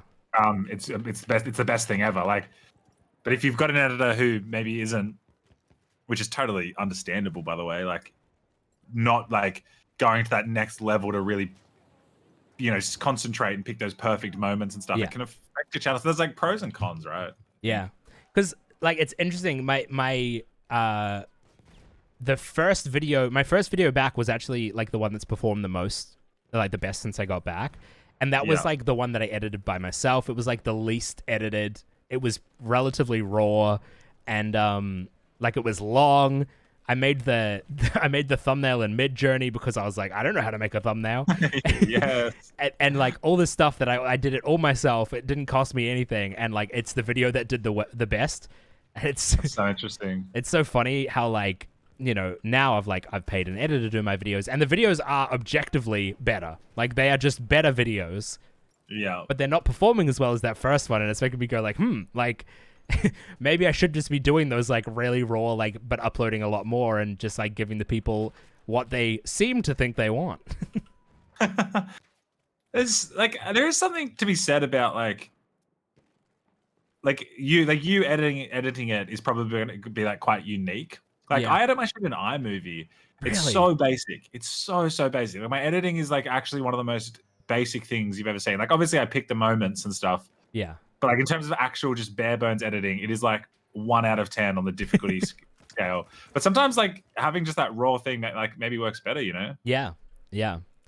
Speaking of iMovie, I used to make the last time that I used iMovie was making Lego stop motion videos when I was like 10 years old. And they're on YouTube. I'm watching them. What channel? It's called Toby Bro 125. I'm gonna watch this so hard. And yeah, I've showed it on stream a few times. It's so shit. Because I was just a kid with a point and shoot camera, didn't even have a tripod, so the camera's moving around every shot. And it's so bad, but it's so funny, and it's like so wholesome to look back on. I like. That's the bomb. That'll be so nice to show your children one day. Yeah. Did you grow up much with YouTube? I watched a lot of like COD YouTubers, like XJaws. I really liked. Yeah. After I like got a bit of a following, I messaged him, was like, "What's up, man?" And he's like, "Hey, bro," and I was like, "All right." Yeah, I love that. I was like, "Hope you're doing well." And he's like, "Thanks, man. I want you to never talked again." But I was just like, "Man, that's cool." It is funny. Like, Toby on me would be so happy right now. Oh, what's up, dude? Oh, hey, I killed you finally. Yeah. It's crazy meeting people that you used to watch. Like when I first met like Max and Chad, I was like, oh my god, this is Max Mofo. I like grew up watching this dude, and now I'm hanging out with him. You know, it's just like it's so crazy. Did you ever watch Machinima? I did, yeah. Did you ever watch Machinima Inbox with Don't like think Mr. so. Sark? I don't think so, unfortunately. That's like when I think back on content that I watched as a kid, Machinima Inbox is like it's like where I have my fondest memories. I used to love that stuff. It was just like people answering questions, but it was dumb. But yeah, it was funny. That sounds sick. I gotta check it out. Do you watch much content now? I watch my friends' stuff. I watch a lot of old school RuneScape content and football, like soccer content. But like, I get more enjoyment being away from YouTube because I think just the fact that like YouTube just is my job now. Yeah. Like it's hard for me to even sometimes watch a friend's video without like turning it into work. Like someone like you might be like in your video, for example, like, oh, like I'm doing such and such with the Discord, or like do something in your video, and I'm like, oh, I should be doing that with my videos. Like, yeah, that's a really good idea. So I have trouble like switching off when I'm watching YouTube, to be honest. Yeah. What about you? I watched lots of like investment in like stuff. I watch loads of watch content. Love watches. Watches. Yeah. There's this YouTube. There's this company called Luxury Bazaar, which they're like watch dealers. They just like resell watches, but they have a YouTube channel that is basically like a reality TV show of them running their business. I love it. It's like that's like the main thing that I watch on YouTube. Yeah, I don't watch much gaming videos. There's one gaming channel I watch a lot of called Dangerously Funny, which they just play like the sorts of games that I'm interested in. It's the main reason why I watch them. Yeah, cool. Yeah, I was actually watching your video recently, your recent video. I really liked your Dead Island video, like I said. Oh, thank you. I appreciate that. But yeah, I don't watch I don't watch many gaming videos overall. Definitely not as much as I used to. It's interesting how like I can totally see how you could always turn watching YouTube into your job a little bit. Yeah, it's just like that's just how my brain works. Like, yeah. So whereas I put on Netflix or something, like I never think about work. Yeah. So yeah, which is a shame. I know there's a lot of good YouTube content out there, but yeah, is what it is. Do you ever like look into stuff like I don't know. Do you ever like research like how you should be doing, like ways to improve your YouTube content or things like that? Now I feel like the only way I can get like actual useful information is by talking to like another YouTuber. Yeah, yeah, Like there's nothing online that teaches you how to be a YouTuber. Like you can't be like Google how to get subs. Like it's just yep, gonna be some bullshit from like one of those clickbait news sites or whatever. yeah. Imagine clickbaiting. I would never. Especially with women's ass. Especially with women's ass. That would not only be clickbait, that would be Jailbait. jailbait. Hopefully not. What's your process for making a video? Like one of those main channel videos? So I play through the game. How much Obviously, do you play? Anywhere Or from does it like vary? 4 to like honestly 20 hours. The 20 hours, like most of the DayZ videos, they take forever. Yeah, yeah. Yeah, usually probably sit around like 6 or 7 hours, just so I can like cut out whole segments if I think they're boring or whatever. Like gives you a lot of room to work with. And then while I play, I just take a lot of notes about like I often just write down like little things about like spots that I think will make good jokes or whatever, or like start the joke. Yeah. And then I'll just kind of like. So you're coming up with the jokes as you play? Yeah, quite often. Okay. Or at least I know the spot will be a good spot for a joke. Like I need to finalize the joke. Yeah, But, gotcha. like it's like a good moment. But yeah, often I just think of them in the moment too, which is always nice. Like Yeah. sometimes I just have heaps, and it's so nice when I've managed to do that. But sometimes I have less. Kind of Yeah. depends on the mood, I suppose. And then I write like finish my notes, make the notes a bit better, and then just record the audio, put it all together. Usually needs a few more adjustments and stuff. Yep. But. So how long would you say it takes generally for you to make a main channel video? Start to finish.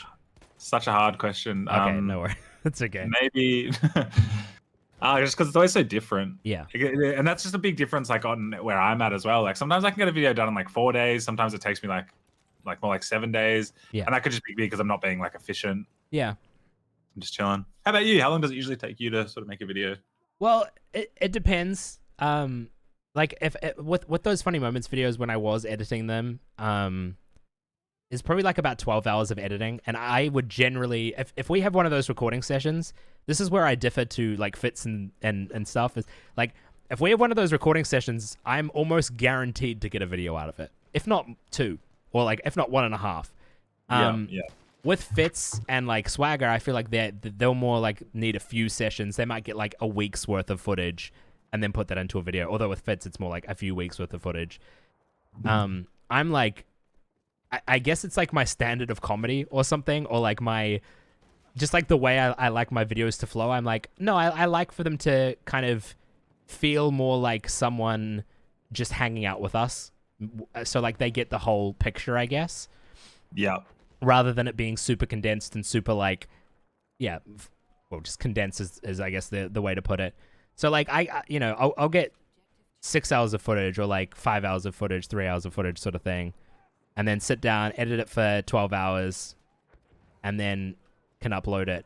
But if I'm not doing subtitles, then it's probably even less almost. Maybe not. It depends how much footage there is, I guess. Yeah. And it's always like on paper faster to do things than in theory, I reckon, as well. Yeah. I'm just like I said before, I'm just deciding whether or not I, want to have subtitling and all that stuff. Like, if I don't have subtitling, it takes so much of the process away, and it just means like I can just focus on editing, just focus on like making the video flow nicely, and then not spend 18 hours or something typing out words.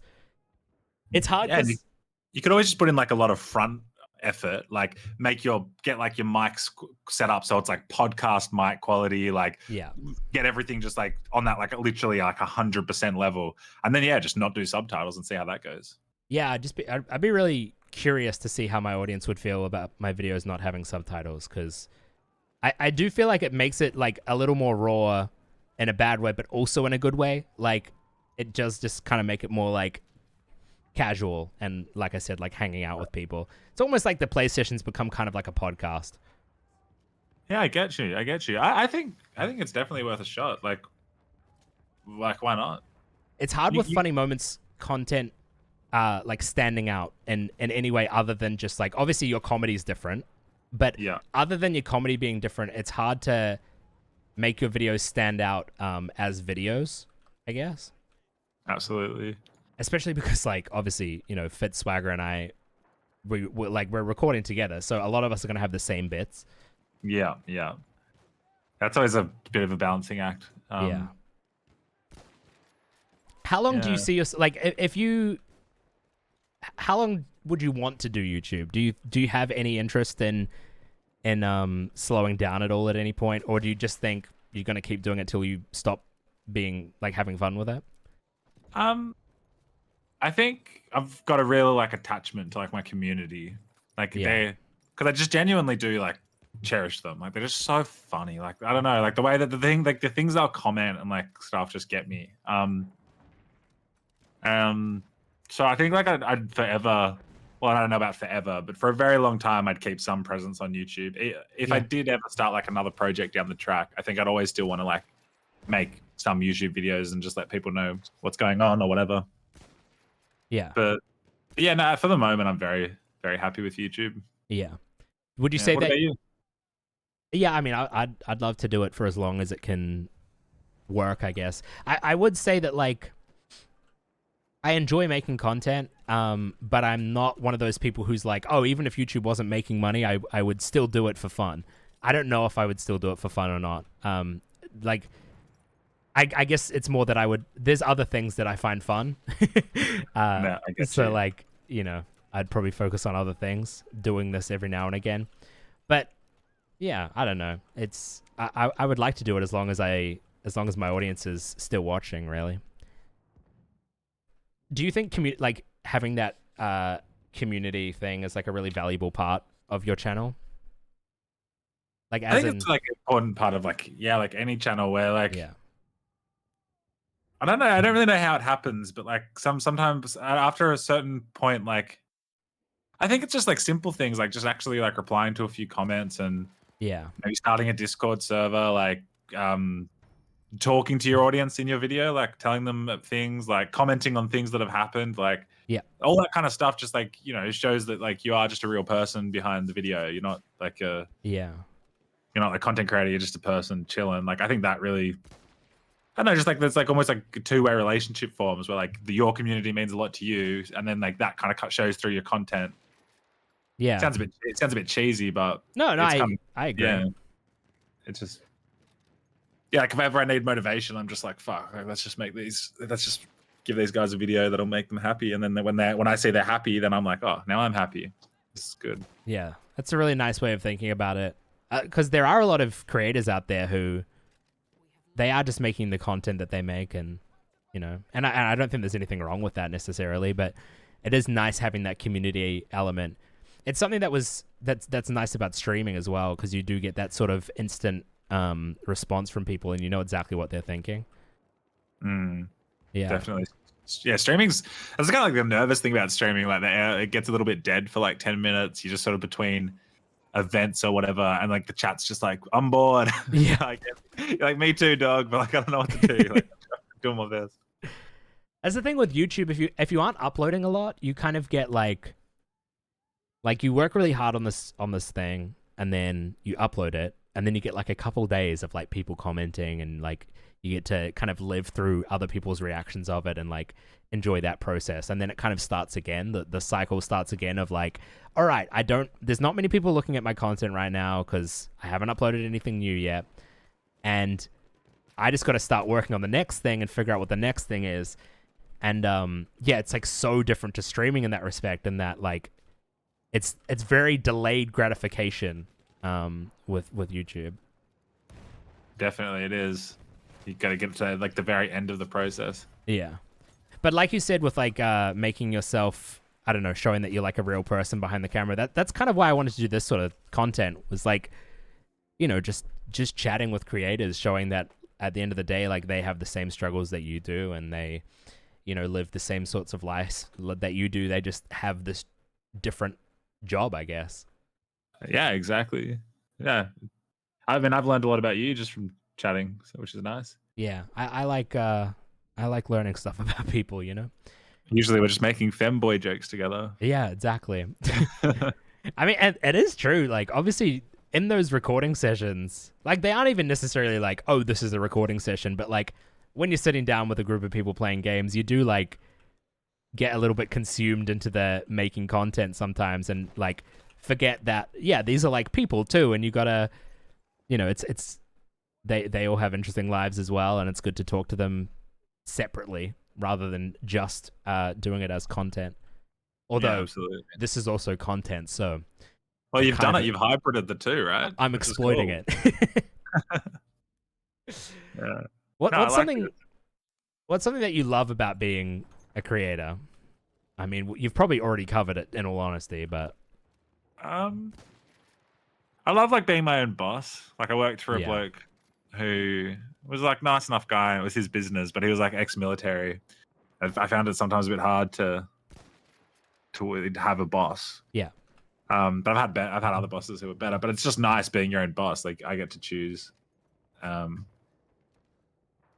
like when and where I do things, which is nice. yeah, I obviously like I said, just having like a viewer, a lot of people viewing your video that you have a relationship with, like that's a very cool position to be in. I can just like sometimes I just put things in my videos that I just put them in because they're so fucking random, just to see what will happen. yeah. Like I'll just start talking about like the nutritional facts of peanuts or something just for like 30 seconds, and then I just put it in, and everyone's just like, "Fuck yeah!" Yeah. And I'm like, I'm like, man, we are on the same page. Like I just was almost just taking the piss a bit, but Yeah. I don't know, just having that like really, and they'll just roast me if I do something wrong. Like that's something I really enjoy having, is like a community that's like happy to roast me, but also like very wholesome. Yeah. That is really nice. Yeah, working with my partner, she does like all the Modest Pelican clips and TikToks and stuff like that, Oh, that's awesome. as well as the thumbnails, and obviously just keeps out. Wait, your partner makes the thumbnails? Yeah. Like including the ones that are like just close-ups of women's butts and Hitman, or was that all you? We literally sit there together, get the right shot, and then I just give it. And then once we've got the right screenshots, usually like that. My last thumbnail is probably 3 different screenshots all just spliced together. Like you never can just get like that perfect image like that. But she'll do all like the Photoshop and make it look real. Like every single one of these thumbnails, like the Dead Island thumbnail, like that, none of that, like both those zombies are photoshopped in, the shadows are photoshopped in, the guns photoshopped in. Like, so she's really amazing at like doing that kind of stuff. Does she have a history in like graphic design or something, or did she just learn she went to film school and stuff, so she's got a little bit, but she's mostly just picked it up as we've needed her to. Yeah, nice. Yeah. Is there anything that you don't like about being a creator? Not really. Like I feel pretty lucky to have this job, and I really try and like. This sounds just like so cringe, but like I really try and keep that like perspective, right? Like I've gone and done the whole like selling insurance investment job. Yeah. Like I've seen what that's like. Like I really didn't want to. Like I used to just not go to sleep because I just didn't want to get up in the mornings. I was like, I'm just gonna be tired tomorrow. I'll just play games and enjoy my night, because like who cares? Tomorrow's gonna be shit. Yeah. And like I had that feeling a lot, and I think a lot of people have that feeling. And then to get a job where like it's sometimes hard to be creative, it's sometimes that your videos get demonetized, the algorithm isn't behaving itself, like your views are lower than you'd hope. Like there is still like stresses. Like when I really compare them to my other job stresses, like it's pretty chill. So that's just what I like tell myself every time I catch myself being a bit like whiny about it. I'm just like, nah, like come on, no one's forcing me to do this. Like I'm in a lucky position. So yeah, I don't know. What about you? How do you feel about like being a creator? I love it. I like I like your perspective on it. It is nice that you have that like past experience and perspective. I've literally never had a job, which is kind of crazy to think about. Well, I've never had a traditional job. This is still a job, but I love being a creator, and I love creating things. I find it easy to forget though, I guess. Like sometimes I'll just forget that I like this. If I haven't uploaded in a while, or if I haven't been editing, or like if something's happened where I haven't been working, it makes me start thinking like, oh yeah, like maybe like, oh yeah, I don't like this. Like it makes me start thinking about things that I don't like about it. Just like, I guess, like anxious, I suppose, or that sort of thing. Like Yeah.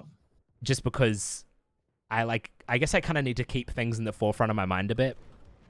But I do really like it, and I love having that community aspect, and I've been like focusing more on that this time. Like looking into like I've been commenting a lot more, and I think maybe having like making a subreddit and actually focusing on a Discord would be nice, because I do like getting that interaction with the audience, so I can see what they're enjoying and what they're not enjoying. Yeah. But at the end of the day, like especially the way that I'm doing it now, I am just trying things, doing the things that I enjoy, and sticking with the things that I enjoy, and focus on it that way. But Definitely. I And you are coming back to YouTube, like yeah, usually does take like a few months just to get things properly, yeah, like exactly. your own internal systems, plus just the algorithm Yeah, likes to see a bit of consistency. There's no doubt about it. yeah, and being completely candid, I'm ready. well, the so obviously I have I have my baby, I have a fiance, and when you have things like that, you need money, and Yeah. I'm not getting. I'm totally happy with the views that I'm getting, and I'm like feel like it's like good for having just come back. Yeah. But obviously, like, it's not making a lot of money, Yeah. and so like I am actually one of the reasons why I was able to come back was I was in New Zealand visiting my family. They were all meeting my son, and my fiance and I were discussing whether or not I should come back, because like Fitz was saying I should come back, and Ryan was saying I should come back, and it was looking very enticing to come back and give it another shot. And we were discussing it, and discussing the fact that it would be even longer without like consistent income, and living a life that required consistent income without actually having access to that consistent income is kind of scary.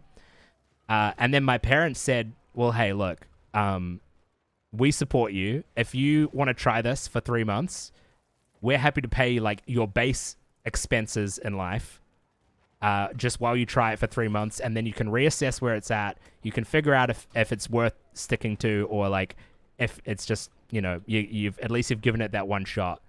So my parents are actually supporting us for like the next couple months, just paying for the things that Emmett needs, and things like Oh, fuel it's and so stuff. nice of them. What a great opportunity for you as well. Yeah, it was really nice. Just basically them saying like, hey, like, give it another shot. Here's like, we support you. Hopefully it works out. And it's nice because it also means that like, they'll text me and they'll be like, how's it going? And like, how's the response been and stuff. So it's like, they're like actively involved in it now, which is really wholesome. Nice. But yeah, so like, That's so nice. I obviously want it to work out. But yeah, I'm just kind of going with the flow and figuring it all out. No, it's a cool opportunity. I mean, you're already like moving in the right direction. Yeah. Yeah, just be about, I don't know, honestly, just clickbaiting. Yeah, I actually, it's funny. I think I do think that the main thing that I am not good at is titles and thumbnails, and that is like one of the most important things. Because It's I like like, half the game. yeah, like all of my videos, like people watch at least 10 minutes. Like the average view time is pretty much always 10 minutes. Yeah, it's really So like good. people are watching my videos. It's just a matter of getting them to want to watch them, getting the other people. So yeah, I know that like that's where I need to work on it, is the titles and thumbnails. That's where I'm gonna like hook people in, I guess. It's just like whenever like any of my mates like want like help with YouTube, or even when I want help with YouTube, I'm just like, do better titles and thumbnails. Like that's just what I tell myself. I'm like, just think up Yeah. rock solid, crazy combinations, because like, yeah, like you said, their audience retention's there. That's like statistical proof that what you're doing is working. Now it's Yeah. just simply a matter of getting more clicks, and that's Yeah. just the game.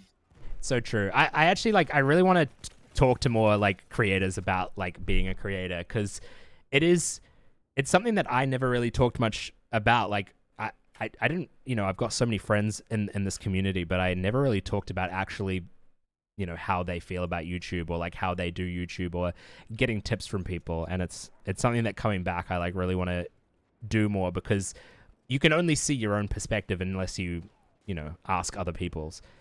And who knows, maybe someone would say something and I'd be like, oh, I should have been doing this the whole time. yeah, like they're just like talking to other creators, especially like creators who are really in like a solid system, and it seems to be working. Like it's just like it's like the Bible. Whatever they say is just so good to listen to. Like you can't, like I was saying before, like it's not written anywhere online. Like the only way of getting it is like out of the creator's mouth, and they'll just be Yeah. like for example, YouTube Shorts. Like YouTube is just pushing shorts like crazy, and if you push shorts on your channel, your videos will do better. And I'm pretty sure it's just YouTube rewarding shorts or whatever. So now, like as part of my strategy, like I'm starting to post a lot of YouTube Shorts, Yeah. and as soon as I post them, I notice a boost in the overall channel. Oh, that's great. Yeah, and it's just like kind of like a little hack. Yeah. And then yeah, and then you've got that short form content, that vertical format. You can then just go and put that on TikTok, and then you can also go and put it on like the Toby Clips channel. So Yeah. you've just got one short form content. You've posted it on like multiple places. Like it's just, and that kind of stuff has such a knock on effect. Like if my TikTok isn't, sorry, I'm going down a rabbit hole. No, I'm not go sure for if this it. is what you want. If my TikTok isn't like pumping, my views go down. Like TikTok's such a big like part of my channel. Interesting. Because like every video that I'll post, I'll just go and post like a handful of TikToks from that video afterwards, and just like in the comment, I'll be like new video on YouTube, and like the YouTube's algorithm just has people being pushed towards it. So then YouTube's like, oh, this is great. Like this guy's pushing people towards YouTube. Let's push his videos more, and you can kind of get yourself really, really in that algorithm, like almost just force the issue. Whereas like if you weren't doing that stuff, maybe you just post a video and it just kind of doesn't get shown to too many people, and that's that. Yeah. Yeah. And you know, I'm happy to talk about anything on this. I think that's what's cool about the idea of the show is like I just want people to talk about what they talk about in the moment. But yeah, it is super interesting the shorts thing. Short form content has really taken over every platform. Like even Instagram, a platform that is so focused on photos, has now transitioned to being really reel heavy. And a lot of people have been saying with Instagram, like, oh yeah, if you aren't doing reels, your Instagram's going to go nowhere. I should start posting my shit on Instagram. See, just by this conversation, I'm going to now start posting my shit on Instagram again. Well, that's I the completely thing. Like, forgot about that. Yeah, like you just got to talk to people all the time, I reckon. Yeah, I need to do that more, especially like learning editing and learning thumbnails and learning all that stuff. Because I just used to pay everyone. Like I had an editor, I paid an editor. I had a thumbnail artist, I paid that thumbnail artist, and it even got to the point where I'd be like, here's the video, like make a thumbnail however you like. Like I just was not involved. Whereas now I'm like, all right, I know that like a big part of being a YouTuber is thumbnails and titles. I need to know how to do that, you know? Because if you don't, then you're like basically not doing it. So yeah, that's something I'm heavily working on. That's awesome to hear. Yeah, I think definitely having more of a hand just lets you get like exactly what you're after. Yeah. Yeah. Well, Toby, my friend, I think I'm gonna have to go and get some dinner. Yeah, that's totally fine. And I got kicked from the Battlefield game ages ago. Oh, really? Admin banned. You got admin banned? Yeah. What the hell? That's no idea why. Really weird. All right, well that's all good. Thank you so much for chatting. It was really nice. I enjoyed it. Oh yeah, it was great to catch up. Honestly, look forward to seeing the video. Yeah, I'm keen for people to see it. Also, just so you know, I put a comment on the first video saying who do people want to see, and you were one of the. There's only like 5 comments or something, but one of them was someone asking for you. So it was a happy coincidence that I happened to be recording with you today anyway. Oh, that's dope. All right. Well, I really enjoyed the one with you and Bordy. Oh, it was. Thanks. It's a cool series. I'm excited to see where this goes. Yeah, I'm keen to keep it going. Anyway, I'll chat to you next time I chat to you. Absolutely. I'll talk to you soon. Later. See ya. Thank you for watching, ladies and gentlemen. I hope you enjoyed this episode of Games and Guests with Modest Pelican. I'm really enjoying this sort of content, and I hope you guys are enjoying it too. I really want to make more. Also, if you guys are interested in supporting the channel, GamerSubs isn't paying me to say this or anything, but I do have a referral code for GamerSubs. It's just TOBI. If you want to buy GamerSubs using TOBI, you will support the channel because they'll pay me in referrals. So yeah, but don't feel like you have to. Anyway, thank you so much. I'll see you guys later. Bye.